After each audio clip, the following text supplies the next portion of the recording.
Over 5 years of building, upgrading and fixing my DIY golf simulator, I've made plenty of mistakes, learned some industry secrets and discovered some priceless tips. So let me save you some time, some money and a lot of frustration.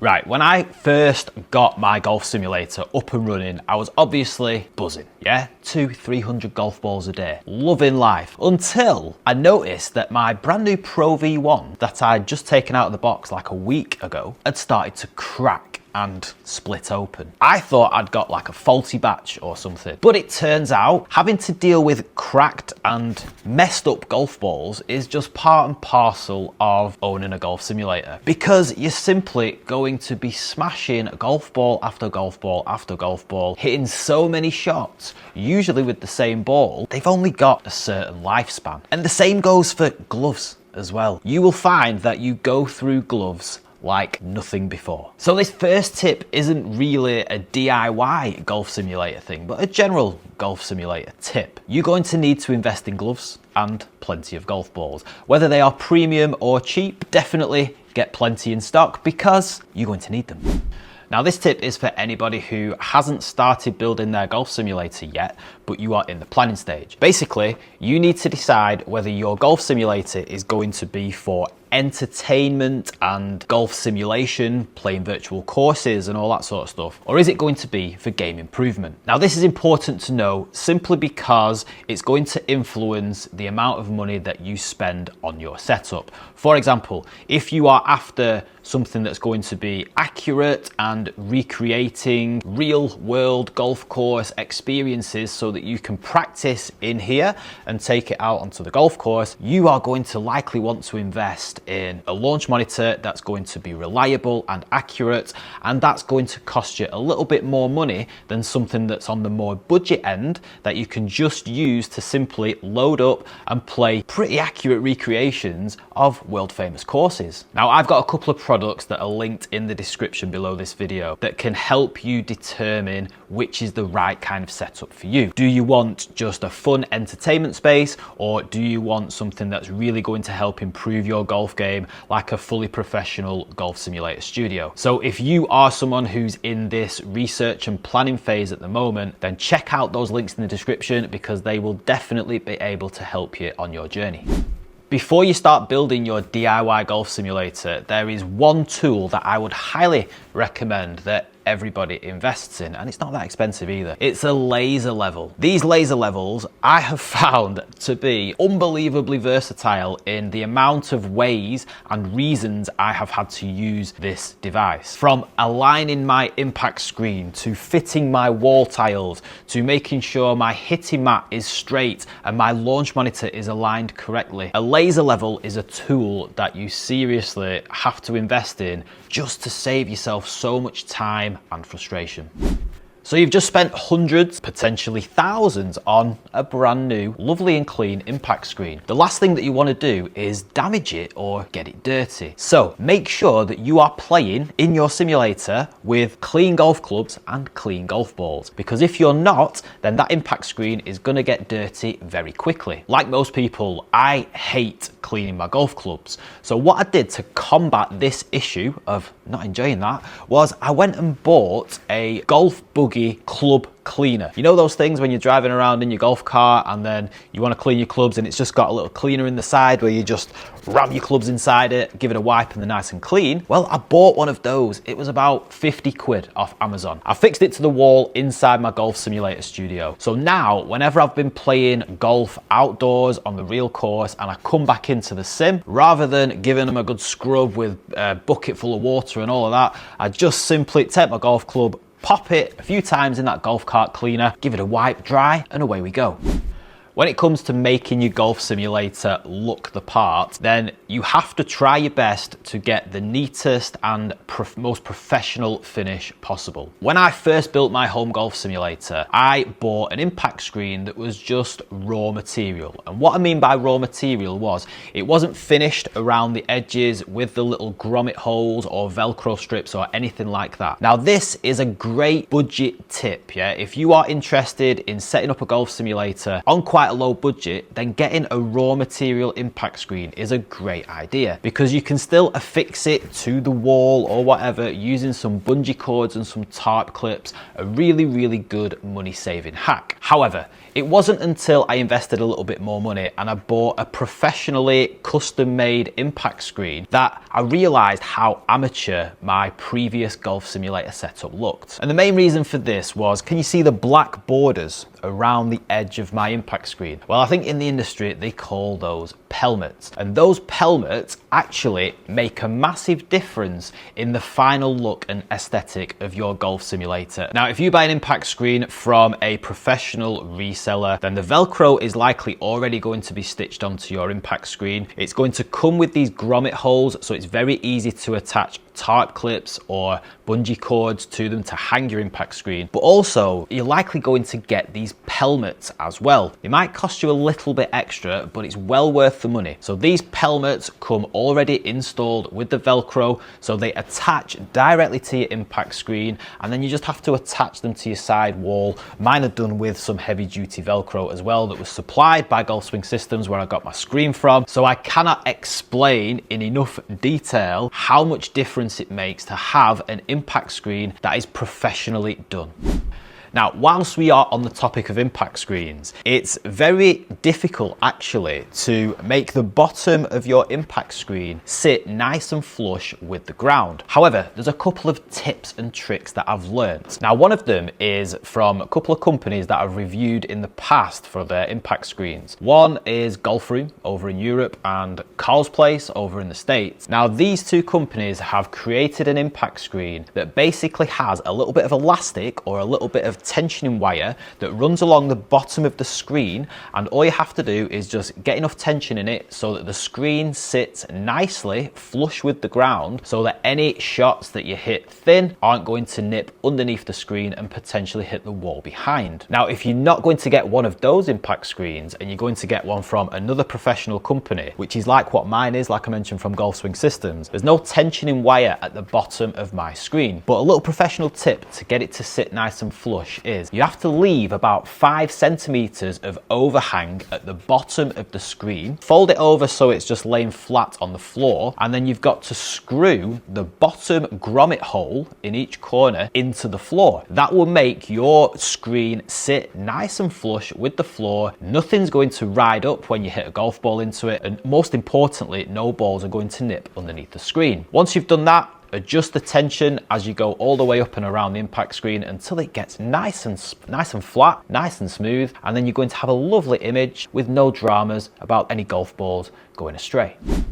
This next one is a nice little money saving hack for you. So can you see my lovely foam wall tiles that go along the side, and they actually go up along the ceiling as well? They're amazing and they look good, and I get so many questions about where I got them from and how much did they cost. So I got them from Golf Swing Systems. They're actually quite expensive, yeah? You can get them a lot more expensive than these ones, believe me. These were like a mid-range option for me. If you're after saving a little bit of money, you don't have to go all out and get this lovely side protection. You can actually just get some heavy duty curtains that go from the floor to the ceiling, and you just put them along the side. In my personal opinion, I think golf simulators with curtains along the side look absolutely fantastic, and they still look very professional. Now, the only issue with that is you are going to have to figure out then what you're going to do with the ceiling. So you might want to get some extra curtains and kind of just roosh them up on the ceiling so that any lob wedges can be caught and they just drop back down. Or you might want to get just some netting that you can put up there that again is going to catch any golf balls that go really high. So if you do go for curtains, the only issue is you're gonna have to figure out what you're gonna do on the top for your ceiling protection. If you do have the budget, then yes, give it a lovely professional finish and go for some nice side and ceiling wall tiles. Another little industry professional secret is regarding the flooring inside your golf simulator. Now, whether you're building your golf simulator on a concrete floor in a garage or a wooden floor in a house or wherever, what you'll notice is pretty much all of these professional companies, they will use these 10mm or 1cm thick foam gym tiles as a bit of a sub-layer on the flooring. Now, there's a couple of reasons for this. One is for sound absorption, another one is for a bit of comfort comfort and a bit of feel underneath before you put everything else on top of it, mainly because once you've got those in, it's much easier to sink your hitting mat into your floor. So what you'll usually find is you've got these gym tiles, these gym mats that is the first layer, then you might have some putting turf or some carpet on top of those, and what you can do then is you can cut out the foam tiles and the carpet or the putting turf, whatever you've got, and then you can sink your hitting mat into that flooring and hopefully make it all nice and flush. Now, one of the biggest benefits of this is that your hitting mat will then no longer slip and slide around your floor when you are playing on your golf simulator, because believe me, that's happened to me and it's extremely frustrating because it messes up your alignment to your impact screen. So your hitting mat might be pointing slightly to one side and it's not pointing to the center of your screen anymore. So you can eliminate all of that by sinking your hitting mat into your flooring, and that starts by putting these gym mats down as the sublayer. Now, another little money saving tip, right, when it comes to flooring is, I mentioned just then about the putting turf or the carpet, whatever you put on top of these gym tiles, right? As you can probably see, I've got this beautiful putting turf inside my golf simulator studio, and yes, it is fantastic. It's a specialist putting turf that I got from a company here in the UK. It looks fantastic, it rolls very nicely, very similar to a putting green outdoors. However, it is very expensive. Now, what I would recommend if you're actually after saving a little bit of money is you don't have to bother with some lovely putting turf like this. All you need really is just some carpet, just some thin pile carpet. That's going to work absolutely fine. If you go into most golf stores that have got a putting green, you'll probably find that it's just a very thin pile carpet that they've got built up on top of whatever they've made the putting green out of. That works absolutely fine to practice your putting. So there's no need really to go and get this expensive putting turf. If you've got the budget, then yeah, go for it. It looks fantastic, it does a great job. But if you're trying to save a few quid, just get some thin carpet. Even these extremely expensive putting greens that like mechanically move around to give you all the undulations and stuff, like Zen Green Stage and that, I've looked at those and it's just super fine, super thin carpet, right? It's not this specialist putting turf. And you would think that if a company are going to build a movable putting green that looks fantastic and is meant to be all singing and all dancing, then they would use this specialist putting turf. But in my experience, they don't. They just use thin pile carpet, so do the same as them. One of the biggest things that people don't realize about owning a golf simulator is actually how loud they can be. Now, it's one thing hitting your golf ball with a golf club. That makes a pretty big sound as it is, especially with the driver and with the woods. However, there is the second sound of the ball smashing at 100 miles an hour plus into your impact screen. Now, if you get an impact screen that is cheaper or on the cheaper end of the scale, the budget scale, then it's likely going to be a bit of a thinner impact screen. Now, in my experience, having a thin impact screen can be fantastic because they often project a beautiful image and you can get a great display when you're playing virtual courses. However, those thin screens can be extremely loud when you are smashing a golf ball into them. Now, like I mentioned earlier, these professional impact screens are going to be much better for you to buy if you can afford them. They're going to be more durable, they're going to have better soundproofing capabilities. You're going to be able to project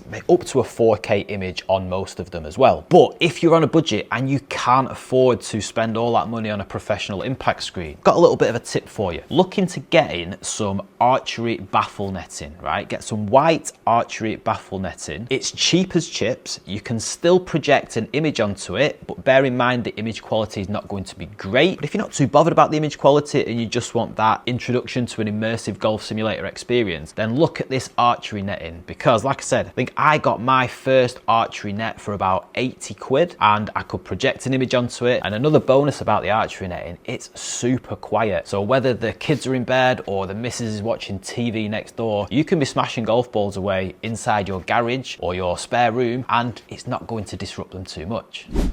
Now, a lot of people build their home golf simulator in a garage or a spare bedroom or an outbuilding or basement or something like that. Now, one of the most important things that I think gets overlooked is the actual ventilation inside that room. Now, let me give you a scenario. My first golf simulator was inside my very small single garage here in the UK, and that garage had no windows. It obviously had a door to get into it, but there was no ventilation in there. It was a very small space. Now, I was spending 2.5 hours, maybe longer sometimes, in that very small space. I was hitting a golf ball off a sandy, dusty, old golf mat. And then after a certain amount of time, or even when I came out of that room and then I got out into the fresh air, I realized how much the lack of ventilation had impacted me inside my golf sim. So what I wish that I had back then was just a window in there, just to open it whilst I'm playing, just to get a little bit of fresh air in there. So whether you're gonna get some aircon or get a window installed or just get some sort of ventilation duct, wherever you are putting your golf simulator, I would highly recommend getting something like that just for the good of your own health. Now, I've mentioned this plenty of times already in this video. Professionalism is the name of the game when it comes to golf simulators. To have a good looking golf simulator, it's got to look sleek and smart and professional. And there's nothing that's going to make it look less than professional more than having dangling cables and dangling wires here, there and everywhere, extension leads running all over the show. So my tip to you is, if you are in the planning stage of your home golf simulator, make sure you get all of your plug sockets and everything pre-installed before you start decorating and kitting out your room with your golf simulator. So it's very important. Cable management is very important, whether it's your HDMI cable going from your projector to your computer. Make sure you can route it through a wall or behind some plasterboards, or get all of your electrical sockets pre-installed before you start putting any plasterboard on or anything like that. Now, I've made this mistake with my old simulator where I had extension leads running all the way across the room and I'm trying to tuck them underneath putting turf and all of that sort of stuff. I even made this mistake in my brand new golf simulator as well, because I didn't get my HDMI cable from my projector running nicely behind my plasterboards beforehand. So I've had to clip it all up, and yeah, it's out of shot. It looks nice on camera, but if you came here in real life, you would see it looks a bit scruffy. Now, if you want some more detailed information about exactly how to plan your golf simulator room before you're even starting, then check out the links in the description to my online course. Now, this course not only tells you how to plan your golf simulator room, but it walks you through every component, from launch monitors to projectors to flooring to impact screens, absolutely everything. So if you're interested in building a DIY home golf simulator, check out the links in the description below. One very important component of your golf simulator room that you're really not going to want to cheap out on is something that you probably don't expect. Now, your launch monitor, you might think, is going to be the most expensive device or component that you buy for your golf sim. However, a very close second to your launch monitor in terms of cost, and sometimes it's going to cost more than your launch monitor itself, is going to be the projector. Now, your projector is extremely important if you are going for an immersive golf simulator experience. Now, I used to have an old projector, right? And I'm not going to lie, it did a job. At the time, I thought it was fantastic. It gave me a really good golf simulator vibe and experience. However, it wasn't until I upgraded to a proper projector, and by proper projector, I mean one that's got the right amount of brightness in terms of anti-lumens and all of the correct features to help you install it correctly. That was when I realized how much I've been missing out on a really immersive golf simulator experience. Now, projectors can be a bit of a minefield, and I've done multiple videos about different projectors that are suitable for golf simulators over on my Handicap Golf YouTube channel. So head over there and hit the subscribe button. But the point I'm trying to get across to you here is, don't skimp out or cheap out on a projector. It's very easy to be able to do that because you don't want to spend a load of money on something you think is probably not going to be that important. Trust me, if you're going for an immersive experience, you've got to get a decent projector. If you're on the fence about building a home golf simulator, then don't be. Just go and do it. The best bit of advice that I ever received was that you don't have to build all of this. You can start small. All you need to get started is a launch monitor, a hitting mat, and then something to hit into. Now you can get a fully functioning and working home golf simulator for less than £1,000. As long as you've got the space to swing a golf club, you can build a golf simulator. And if you want to know a step-by-step instructional guide about how to build everything to make a professional simulator setup like this, then like I mentioned before, check out the links to my online course in the description below, or you can just download my ebook, which has got very brief explanation of all of the components, as well as some discounted links to everything that you're going to need to buy a home golf simulator to save you some money. My name's Mitch. If you're new here, subscribe to Handicap Golf, hit the like button, and then check out this video that's on the screen right now, and I will hopefully see you over there in just a minute.